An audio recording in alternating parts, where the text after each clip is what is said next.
Boa tarde, irmãos. Louvado seja Deus pela chuva que cai, o símbolo do derramamento do Santo Espírito sobre nós. Abra sua Bíblia em Gênesis capítulo 15. Em Gênesis capítulo 15, Deus faz um pacto com Abraão, e esse pacto, como Deus falou com Abraão, é algo assim maravilhoso, maravilhoso.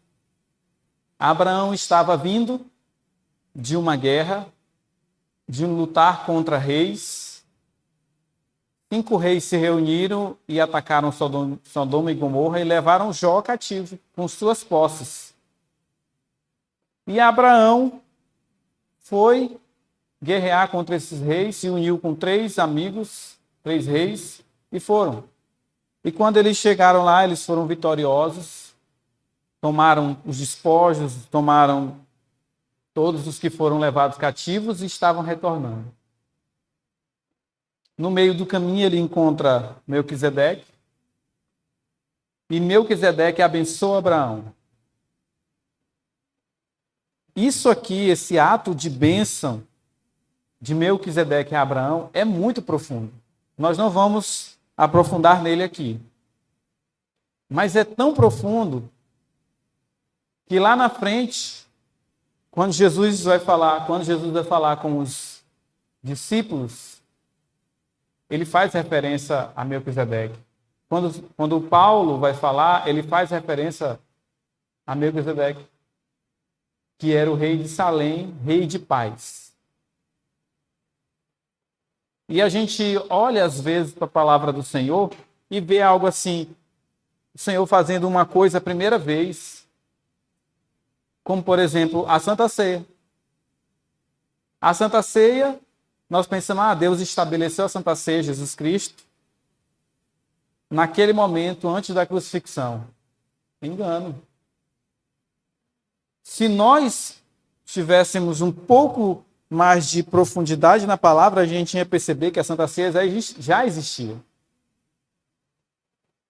E quando Melquisedeque veio até Abraão, ele veio trazendo os símbolos da Santa Ceia. E ele veio trazendo o pão e o vinho. Você pode ler depois.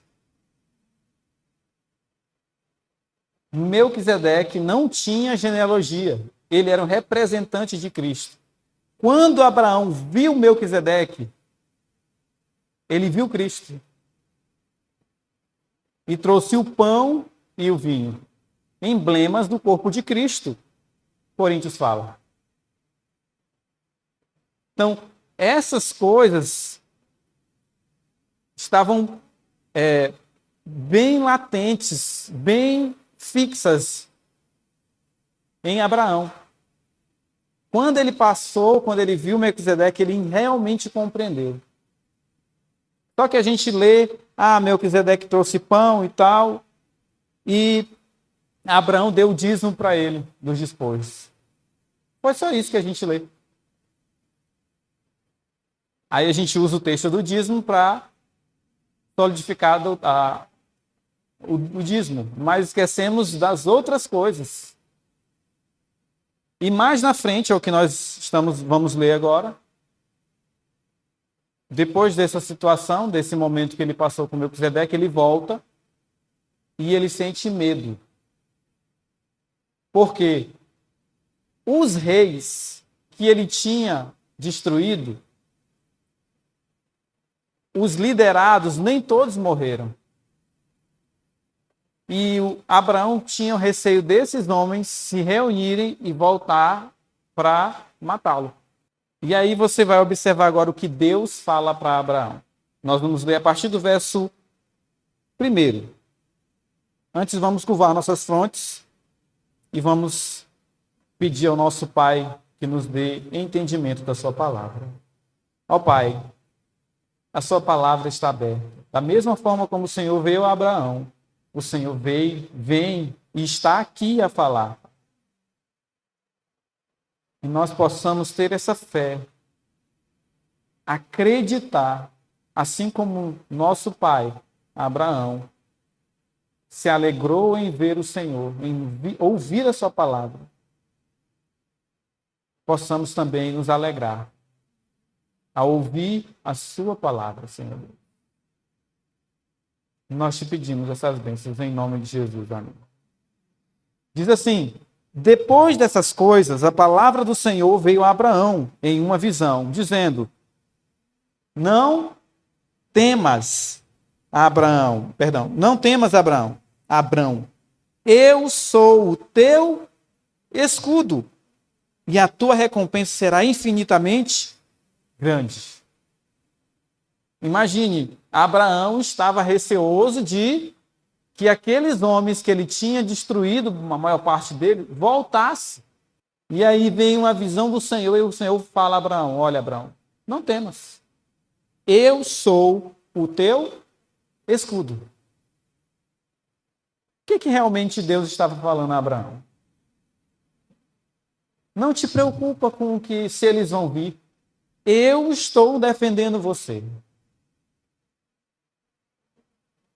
Isso Deus falou a Abraão. Só que todas as promessas dadas a Abraão são suas. Se todas as promessas dadas a Abraão são suas, Deus está falando com você e comigo aqui: não temas, eu sou o teu, a tua recompensa será infinitamente grande. Nós temos muitos medos, muitos traumas, carregamos muitas tristezas. Se nós, como Abraão, ao ouvir a palavra do Senhor, nós vamos perceber na próxima palestra, uma das próximas que eu vou falar, porque realmente ele acreditou nisso, que na história vai mostrar que Abraão realmente tinha Deus por escudo. Então, se nós, eu e você, crermos nisso, nós não andaremos temerosos quanto ao futuro. Há uma teologia dentro do povo de Deus que tem se mostrado terrível para nós. E Deus, até certo ponto, nos limitou de compreender certas coisas com relação ao futuro. Porque se nós soubéssemos de todas as coisas que aconteceriam exatamente como elas aconteceriam, nós ficaríamos terrivelmente abalados hoje. Mas há uma teologia, há pessoas ensinando, tentando trazer todas as coisas do futuro para o presente. E nós, indiretamente, na verdade, naturalmente, queremos saber das coisas. Eu tenho visto o resultado dessa teologia. Pessoas ansiosas, preocupadas, decepcionadas. Em 2017, eu morava no Maranhão, em São Luís, e começou-se a ventilar muito sobre a questão da vinda de Cristo, que ia ter um apagão, que ia ter isso, que ia ter aquilo, que ia acontecer dessa forma. Eu lembro que em setembro de 2017, uma pessoa apareceu no YouTube dizendo: vai haver um apagão esse mês. E eu fiquei assim, vai haver uma... Ixi, então vai começar tudo, os eventos e não sei o quê, tudo. Passou 2017. Essa mesma pessoa, desse mesmo canal, falou a mesma coisa em 2018. 2019. 2020.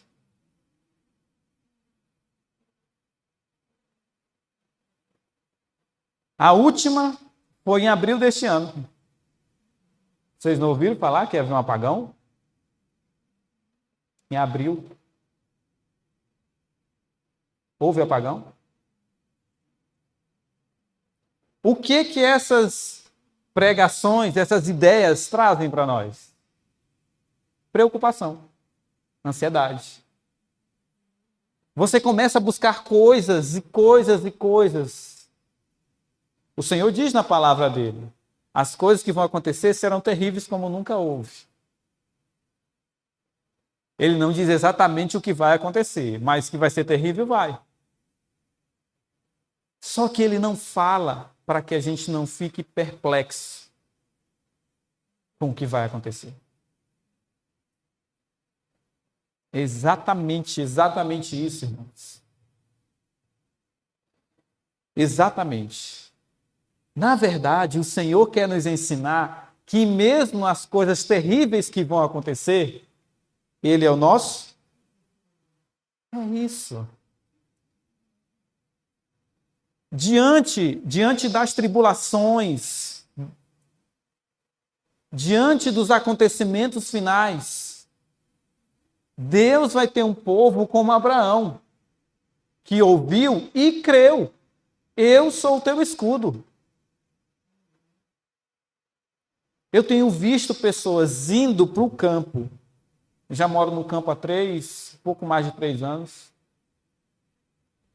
Eu tenho visto pessoas indo, vendendo tudo por metade do preço. Na pandemia foi muito isso. A gente vendendo pela metade do preço suas terras, correndo desesperado porque ia acontecer isso, ia fechar e não sei o quê.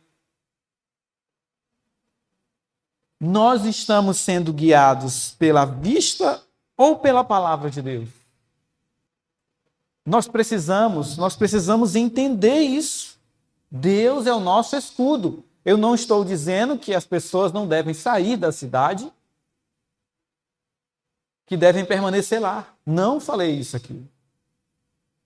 Eu só estou dizendo que nós devemos agir pela fé no Senhor Jesus e não ser motivados por eventos que estão acontecendo. Esses eventos que estão acontecendo, irmãos, se eles nos motivam, quando eles passam, a nossa fé vai lá para o chão. É exatamente isso. Então eu conheço várias pessoas que foram para o campo nesse burburinho de que ia fechar, de que isso e aquilo, com medo, sem ter Deus como seu escudo. Sabe o que aconteceu? Uma grande parte dos que eu conheço voltaram para a cidade. E estão voltando até hoje. Porque estão indo pelo medo. Deus nunca guiou seu povo pelo medo. E é isso que a gente vai ver aqui. Como Deus guia o seu povo. Não é pelo medo. É dizendo: meu filho, não te preocupa, eu sou o teu escudo. É para ir para o campo? É. Mas segue a minha orientação. Segue o que eu já falei. Te planeja, te organiza. Não sai daí como um doido desesperado para depois voltar e dar um testemunho terrível contra a orientação que é do Senhor. E esse é o grande problema de não seguir a orientação do Senhor. O testemunho é horrível. É uma pregação contra o Senhor. E Deus fala: eu sou o teu escudo. Vamos continuar lendo. Verso 3. Verso 2. E Abraão disse: Senhor Deus, que me darás, visto que ando sem filhos e o mordomo da minha casa é o Damasceno Eliezer? E Abraão disse: eis que não me deste semente, e eis que um nascido na minha casa é meu herdeiro. E eis que a palavra do Senhor veio a ele dizendo: este não será o teu herdeiro, mas o que sairá das tuas próprias entranhas, esse será o teu herdeiro. Verso 5. E ele o trouxe para fora e disse: olha agora para o céu e contra as estrelas. Olhe para o céu e contra as estrelas. Se tu fores capaz de contá-la, assim disse o Senhor, assim será a tua semente.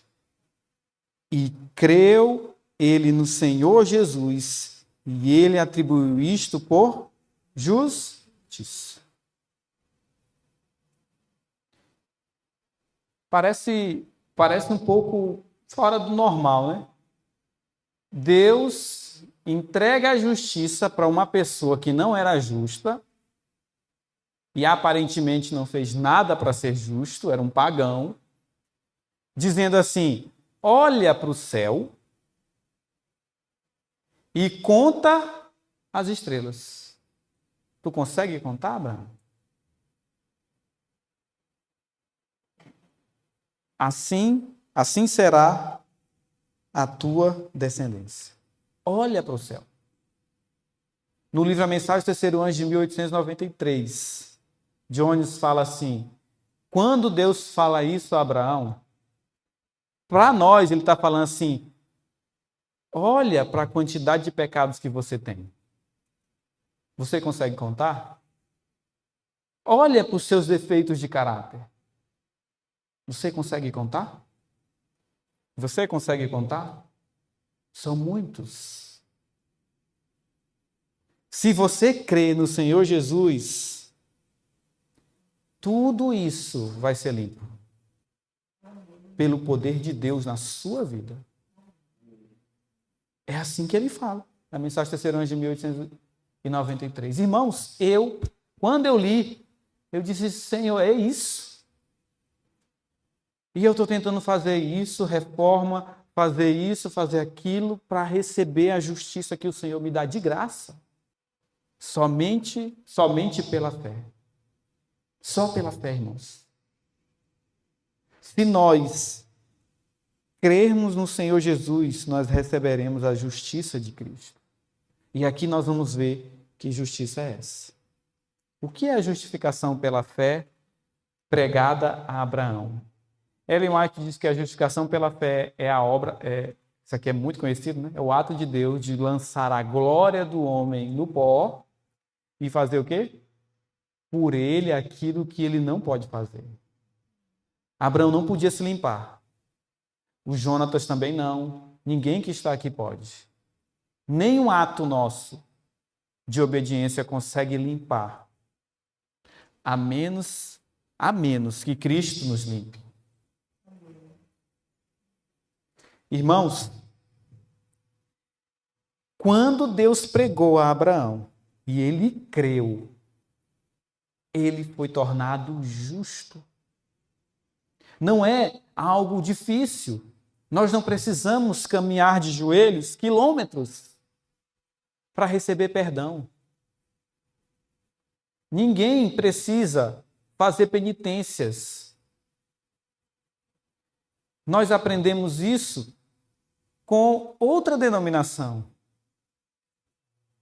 E às vezes, como eu falei, nós começamos pela fé e depois queremos continuar pela vista. Paulo fala isso. Não, não e não.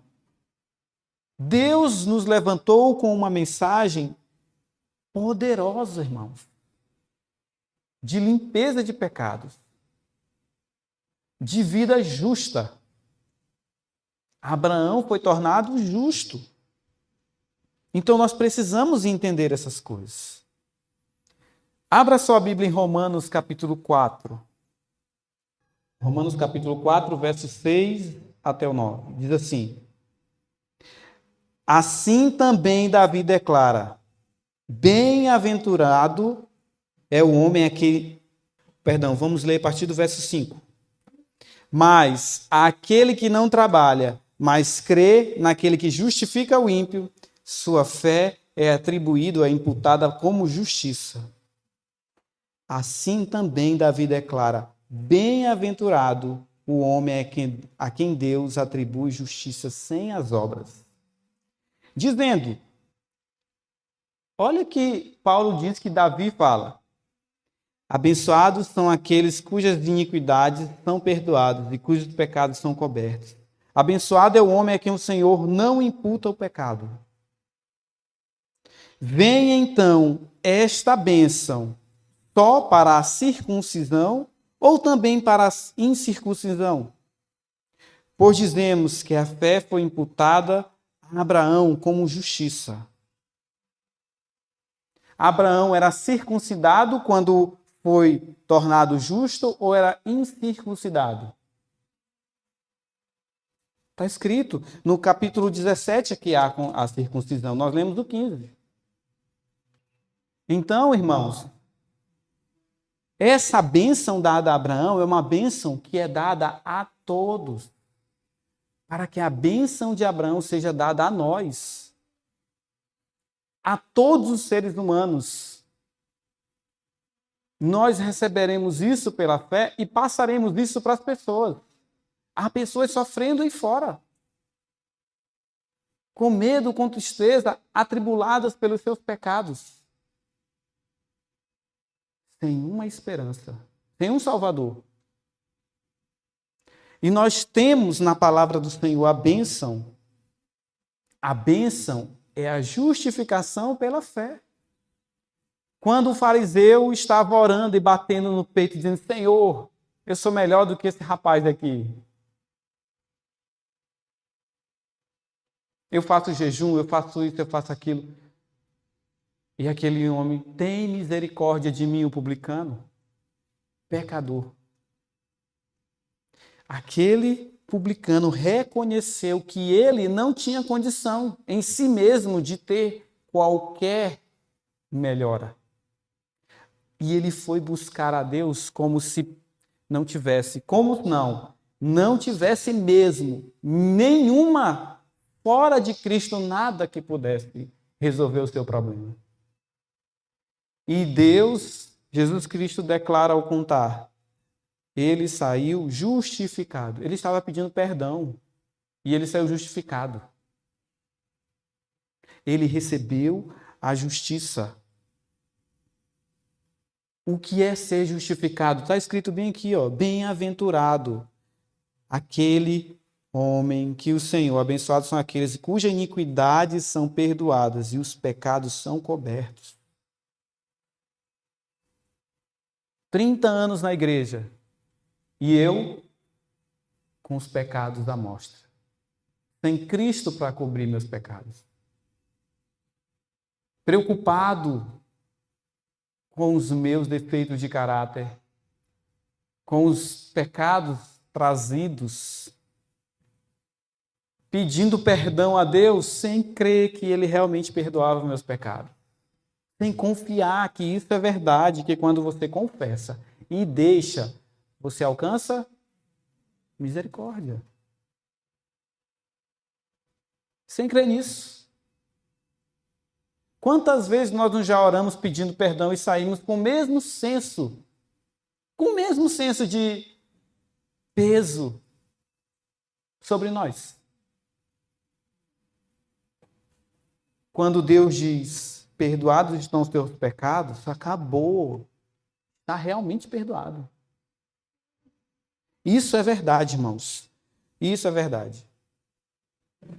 O tema do capítulo inteiro que nós poderíamos estudar de Romanos é a justificação pela fé. O apóstolo toma o caso de Abraão como uma ilustração da verdade apresentada no capítulo precedente. Ou seja, um homem é tornado justo pela fé. A bênção, isso aqui é muito importante, a bênção que Abraão recebeu é a bênção dos pecados perdoados mediante a justiça de Cristo. Isso aqui é muito importante. Porque os nossos pecados serem perdoados é tão importante? Porque o seu pecado ser perdoado é tão importante? Você já parou para pensar? Nós vamos abrir mais na frente um acontecimento bíblico que vai nos revelar por que é tão importante ter os pecados perdoados. O que isso faz na vida? Nós vamos começar a abrir isso.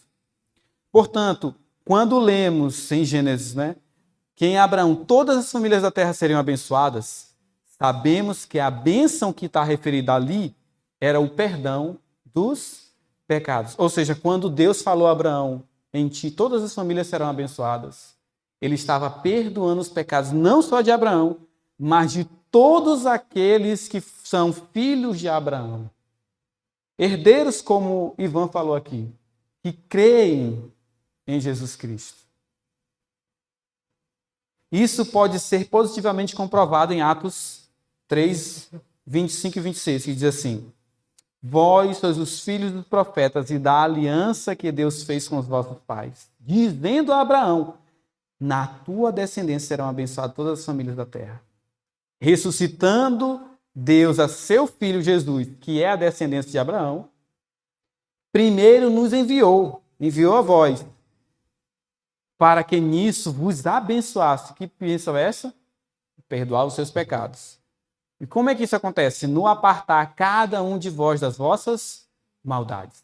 Está escrito isso. Atos 3, 25 e 26.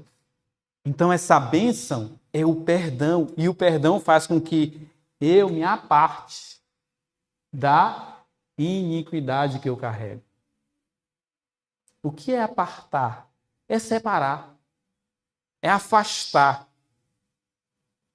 Então eu vou pedir perdão pelo erro que cometi hoje, e eu creio que eu recebi o perdão. Amanhã eu não vou pedir perdão pelo mesmo pecado. Porque o perdão verdadeiro, que vem pela fé, me aparta das minhas iniquidades. O perdão verdadeiro aparta. Gálatas 3.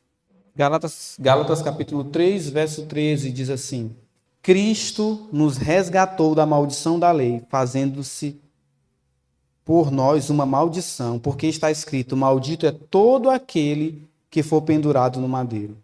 Para que a bênção de Abraão, nós já sabemos que é a bênção de Abraão, pudesse vir sobre os gentios por meio de Jesus Cristo, para que possamos... O que diz aí? A bênção de Abraão serve para nos apartar do pecado, nós acabamos de ler. E aí no final diz que a bênção de Abraão serve para quê? O que diz no finalzinho do verso? Receber o Espírito Santo. Não é o que nós estamos orando, clamando a Deus? Senhor, dá-nos o teu Santo Espírito. A bênção de Abraão vai te dar o Espírito. E isso é que nós temos que entender. Às vezes a gente lê esses versos e passa por alto essas coisas. Deus está dizendo para nós que quando Ele perdoa, esse perdão serve para apartar você dessa iniquidade. E mais, Ele dá o Espírito Santo. E sabe o que o Espírito Santo faz? Traz Cristo Jesus para morar dentro de você. Está escrito isso. Por isso que a bênção de Abraão é muito importante. Por isso que realmente o perdão verdadeiro dos pecados faz uma obra e fez isso em Abraão. Se não for isso, irmãos, nós nunca entraremos no céu. Nós vamos continuar aqui, mais 100 anos, 200 anos, 300 anos, pregando algo e não vivendo, não crendo. João capítulo 20, verso 21 e 22 diz assim: E Jesus lhe disse mais uma vez: a paz seja convosco. Assim como o Pai me enviou, eu também vos envio. E tendo dito isso para eles, soprou sobre eles e disse-lhes: recebei o Espírito. Você sabe o que quer dizer paz seja convosco? Sabe o que quer dizer isso? Isaías diz que o resultado da justiça é o quê? Paz. É isso, irmãos. O perdão traz paz. Você não está mais em inimizade com Cristo. Agora você e Cristo estão do mesmo lado. É isso que Jesus estava falando com eles. Paz seja com vocês. E ele falou, não foi só uma vez, ele disse mais de uma vez. Deus, quando repete algo, é importante. Paz seja convosco. Por isso que eu estou falando, às vezes nós estamos anos e anos indo para a igreja ou fazendo atividades relacionadas à vida religiosa, mas carregamos um fardo. Culpa de pecados cometidos há anos atrás, meses, décadas. Por isso, irmãos, nossa vida não é uma vida de paz. Deus agora está, assim como veio Abraão, veio aqui para cá, nesse local, dizendo aqui, paz seja convosco. Sabe o que é isso? Perdoados estão os seus pecados. Se você receber a paz, você recebe o Espírito. Por isso é que eu disse, é muito simples. É muito simples. O negócio aqui é muito simples. É assim, é uma escadinha. Você aceitou isso, você já recebe isso, recebe aquilo. É muito simples. Nós queremos fazer todo um plano elaborado para receber o Espírito. Ah, se você mudar a alimentação, a sua mente vai ficar mais fácil de captar as coisas de Deus e você recebe. O seu caráter muda. Não. A alimentação também serve para que a sua mente fique mais limpa. Serve sim. Mas o Espírito é dado agora. O Espírito é dado agora. O Espírito foi dado para Abraão naquela hora. Não demorou. Abraão não precisou fazer circuncisão para receber o Espírito. A palavra do Senhor diz que Abraão era amigo de Deus. Amigo de Deus. Recebeu Deus na sua casa. Nós vamos ver isso aqui. Uma das palestras eu vou falar sobre a hospitalidade. Como é realmente que a gente recebe Deus em nossa casa? E eu fiquei assim, Senhor, é só isso? Eu posso receber Deus dessa forma na minha casa? Nós vamos ver aqui. Irmãos, eu me alegro quando eu vejo essas coisas, quando eu vejo como Deus é simples. Recebei o Espírito. Olha o que em Mateus fala. Em Mateus capítulo 9, do 1 ao 8, diz que Jesus estava num local e trouxeram um paralítico. E o paralítico veio, foi trazido, e Jesus olhou o paralítico e disse assim, perdoados te são teus pecados. Aí os judeus olharam, quem é esse? Ele está blasfemando. Quem só pode perdoar é Deus. Aí Jesus disse, o que é mais fácil dizer? Perdoados estão os teus pecados? Ou levanta, toma o teu leito e anda? Para que você saiba que eu sou filho de Deus, Jesus falando. Levanta, toma o teu leito e anda. E aquele homem, imediatamente. Aquela prova exterior, Ellen White comentando, não sei se eu coloquei o texto aqui, sim, está aqui. Existem hoje milhares de pessoas a sofrer por doenças físicas, as quais, como paralítico, estão ansiando a mensagem. Perdoados te são os teus pecados. O fardo dos seus pecados com o seu desassossego e os desejos não satisfeitos é o fundamento de sua doença. Não podem encontrar alívio enquanto não forem ter com o médico da alma a paz que tão somente ele pode comunicar, restituiria o vigor à mente e à saúde do corpo. Entenda. O perdão de pecados cura enfermidades. Está escrito nos anais da história da nossa igreja, quando esses homens foram pregar, e eles foram pregar na frente de um hospital, alguns que estavam doentes foram ouvir a pregação. E é contado que não foi falado sobre cura de enfermidades. Foi falado sobre a justificação pela fé. E o que aconteceu? Aqueles homens, em ouvir que os seus pecados eram perdoados, mais de 40 foram curados. Aquele homem aqui que nós estamos referindo, o paralítico, ele tinha um problema muito grande. Ele olhava para si e se culpava pelos seus pecados. Ele precisava mais de perdão do que de cura. Por isso que Jesus, ao ver aquele homem, Jesus falou assim, perdoados estão os teus pecados. Aquilo limpou o paralítico por dentro. Para o nosso tempo, Ellen White fala que 9 em cada 10 doenças têm origem onde? Na mente. Se você pesquisar, colocar aí ansiedade, quantos por cento da população mundial tem ansiedade? Você vai ficar assustado. Lá vai dizer que 96% da população mundial tem ansiedade. Sabe o que quer dizer o que significa? Mais de 9 em cada 10. 9,6. 96% é 96 em 100. Ansiedade é uma doença que Cristo cura. Pelo perdão. Depressão. Não é bem ventilado que é a doença do século? Cristo cura. Pelo perdão. As doenças que estão em nosso corpo estão sendo desenvolvidas por uma mente que não recebeu o perdão. E por isso você vê vegetarianos restritos, morando no campo, doentes, morrendo, porque não receberam o perdão. Não tem paz com Deus, só tem condenação sobre si.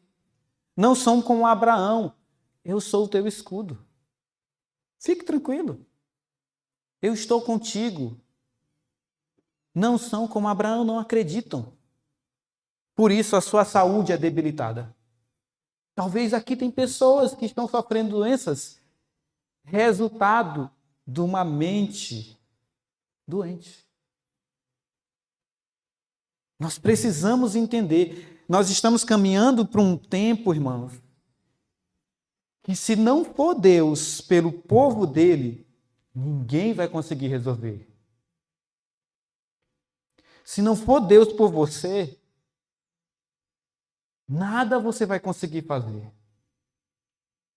Todo o apoio humano será tirado. Não é assim que está escrito?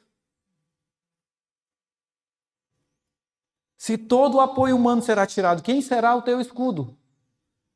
Um muro? Uma cerca? Uma câmera? Tem pessoas que vão para o campo e fazem isso, muram tudo. Eu conheço uma pessoa que o projeto dela é colocar 3 cercas. Uma cerca ao redor da casa e coloca o cachorro, outra cerca e outra cerca para chegar dentro de casa. Eu sou o teu escudo, o Senhor fala. O escudo é arame?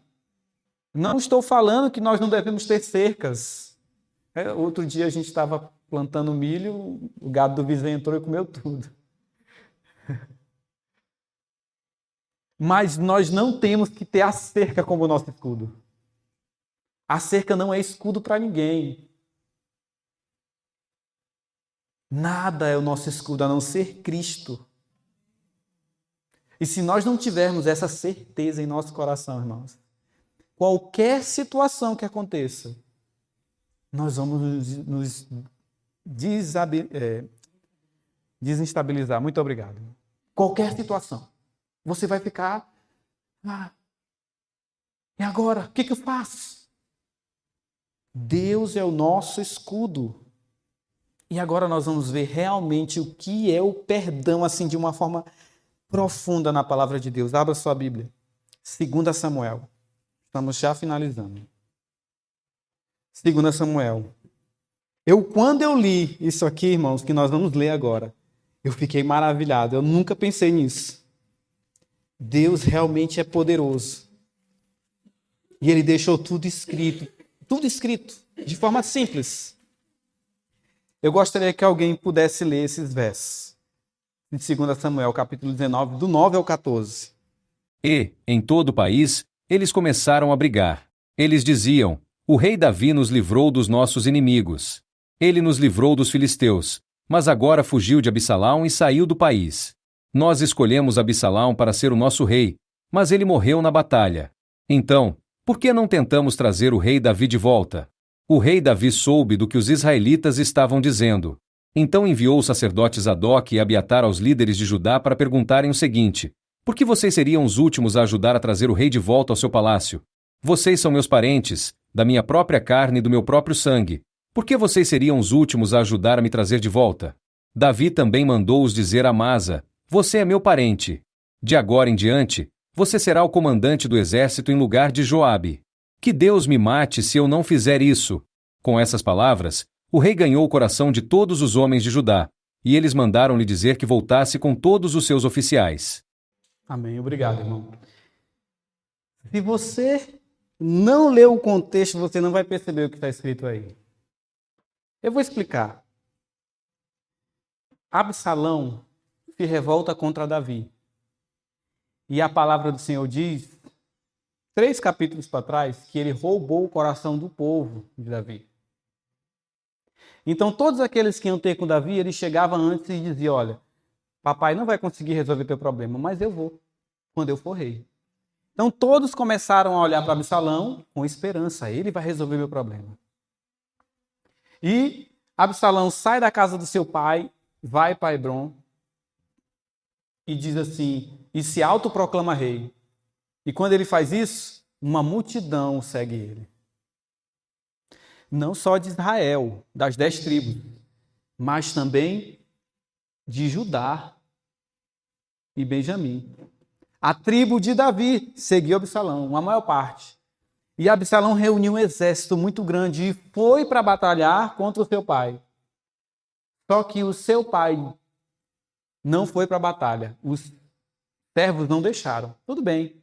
Eles venceram Absalão, nós conhecemos bem a história. Ele ficou preso com os cabelos sobre uma árvore, um carvalho. E Joabe acertou as flechas e matou aquele homem. Resultado: toda aquela revolução acalmou.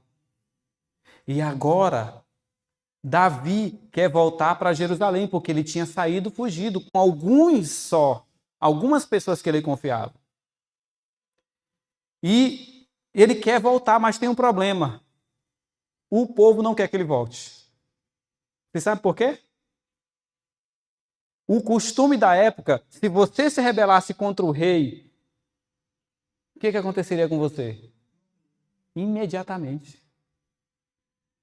Davi, se fosse seguir o costume, ele deveria cortar todo mundo, matar todo mundo que estava seguindo Absalão.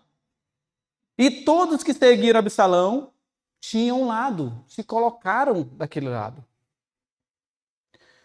E então eles começam a dizer, não volta. Rapaz, Deus é maravilhoso. Olha o que Deus fala. Olha o que Davi faz. Verso 11. Davi enviou 2 homens. Que mensagem esses homens tinham? Sacerdote dizendo, falai aos líderes de Judá, dizendo, por que vocês são os últimos a querer o rei de volta? Judá ficava o palácio de Davi. Por que vocês não querem o rei de volta? E a gente já sabe muito bem por quê. Eles temiam morrer. Mas observe, olha o que os dois homens que Davi mandou, fala para aquele povo. E eles falam palavras de Davi, verso 12. Vocês são meus irmãos. Vós sois osso do meu osso e carne da minha carne. Você sabe o que Davi estava dizendo? Eu não vou fazer nada com vocês, vocês são parte de mim. Isso resultou em alguma coisa? Não. Eles não acreditaram. Mas sabe o que Davi mandou dizer de novo? Olha, e dizei a Amasa, olha o que Davi fez. Não és tu osso do meu osso e carne da minha carne? Quem era Amasa? Isso aí, volte um pouquinho, nós vamos ver quem é Amasa. Capítulo 17, verso 25.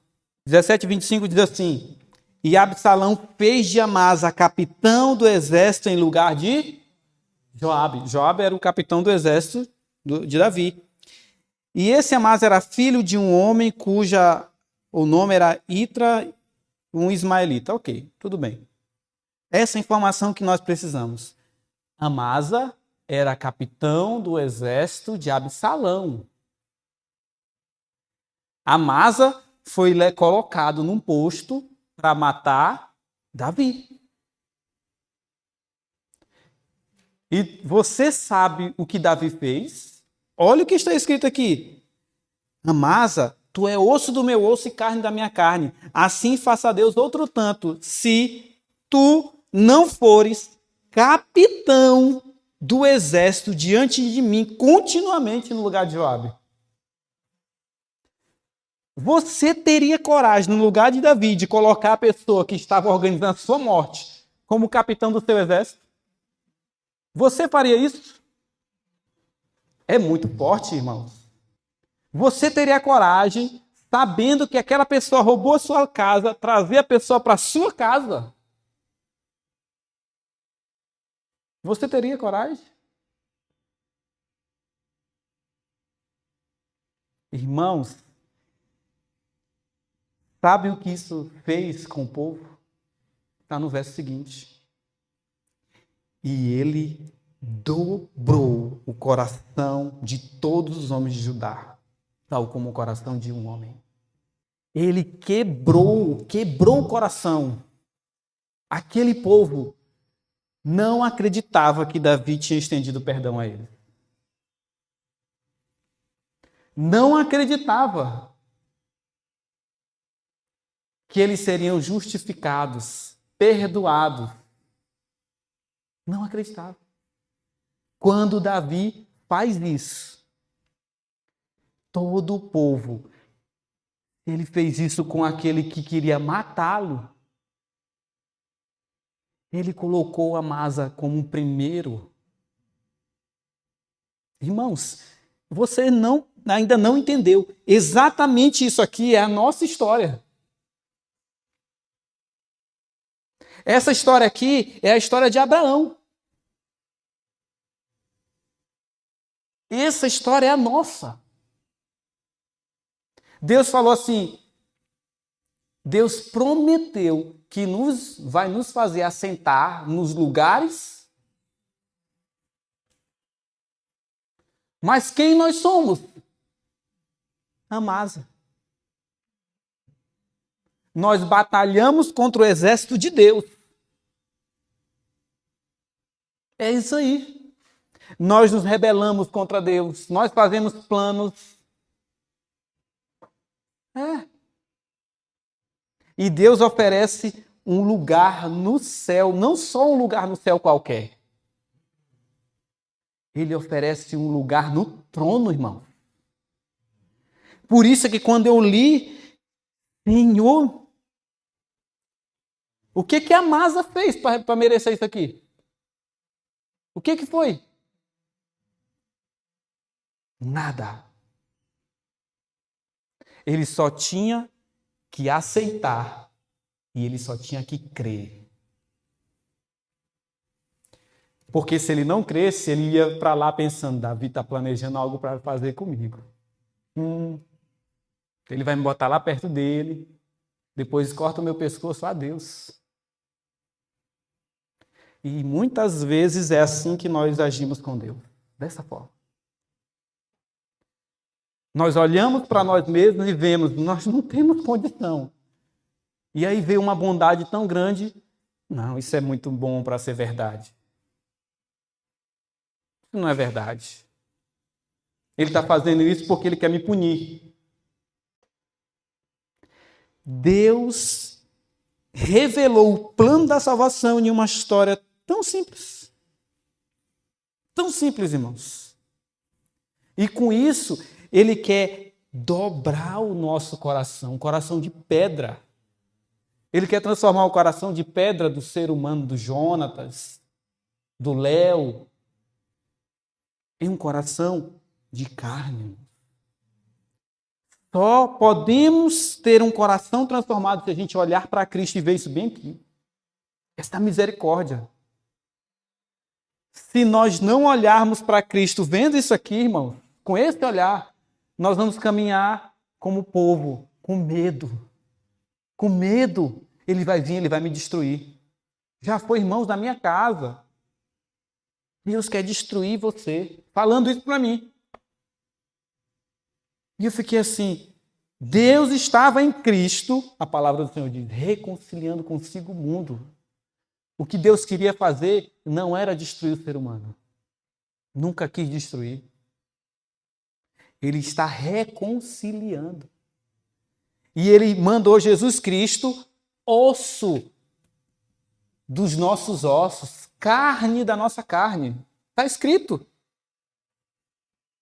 Você é osso do osso de Cristo. Como ele vai destruir o irmão? Como? É isso que eu estou falando para vocês. E sabe qual é o resultado? Nós já vimos aqui o Espírito Santo apartar o pecado. Nós já vimos? Mas tem uma coisa, irmãos, que está faltando para nós. Clamar que Jesus volte. E o resultado do perdão faz isso aqui, ó. Finalzinho do verso 14. De modo que enviar essas palavras ao rei. Retorna tu e todos os teus servos. Isso aqui é o resultado de perdão. Quando você for realmente perdoado, o seu desejo é que o seu irmão, osso dos seus ossos, volte imediatamente. Por isso que eu estou falando, essas palavras, bendito, a paz seja com você, isso é muito profundo. Isso faz uma mudança quando você realmente entende, isso faz uma mudança total na sua vida. Seu desejo é outro, irmão. Não é mais estar nessa pátria aqui. É clamar, retorna, Senhor. Retorna, Senhor. Retorna tu e todos os anjos que estão lá no céu. Esse é o resultado do perdão. É por isso que Deus diz assim: você é justo. Você está justificado. Esse é o perdão. Ele nos chama de irmãos. Olha o que está escrito: porque assim o que santifica como os que são santificados são todos de um, por cuja causa ele não se envergonha de nos chamar de. Foi exatamente o que Davi fez aqui. Vocês são meus irmãos. Vocês são o mesmo osso, a mesma carne. Ele veio para essa terra com a mesma, Jesus veio com a mesma carne. Está escrito. Como? Olha o que diz: mas Deus, que é riquíssimo em misericórdia, pelo seu muito amor com que nos amou, estando nós ainda mortos em nossas ofensas, nos vivificou com Cristo, pela graça sois salvos, e nos ressuscitou juntamente com Ele, e nos fez assentar nos lugares celestiais em Cristo Jesus, para fazer alguma coisa, para mostrar nos séculos vindouros as abundantes riquezas da sua graça pela sua benignidade para conosco em Cristo Jesus. Exatamente isso que nós acabamos de ler aqui. Deus muito rico. E por isso eles pediram: volta, volta, volta, Davi. Se você agiu com ele assim, que fez o que fez, você vai ter muita misericórdia para comigo. Deus não nos tratou segundo os nossos pecados, nem nos recompensou segundo as nossas iniquidades. Pois assim como o céu está elevado acima da terra, assim é grande a sua misericórdia para os que os temem. Assim como está longe o Oriente do Ocidente, assim ele afasta de nós as nossas, perdoados que são seus pecados. Se você entender isso, você vai pedir: Senhor, retorna. Retorna, porque esse perdão me afastou de todos os meus pecados. O seu perdão trouxe o Santo Espírito para habitar em meu coração. Quebrantou o meu coração. Não é mais um coração de pedra, é um coração de carne. Um coração renovado, segundo o coração de Deus. Por isso é que Davi era segundo o coração de Deus. É assim que se age segundo o coração de Deus. E quem recebe o perdão faz o que com o perdão? Fica para si? Não. Foi isso que Davi fez. Ele recebeu e deu. Havendo Deus antigamente falado muitas vezes, de muitas maneiras aos pais, a Abraão, a Isaac, a Jacó, Noé, pelos profetas, a mim e a você, hoje, nos falou pelo Filho. Agora, a quem constituiu herdeiro de tudo e por quem também esse mundo foi feito. Perdoados que são os teus pecados. Vamos orar.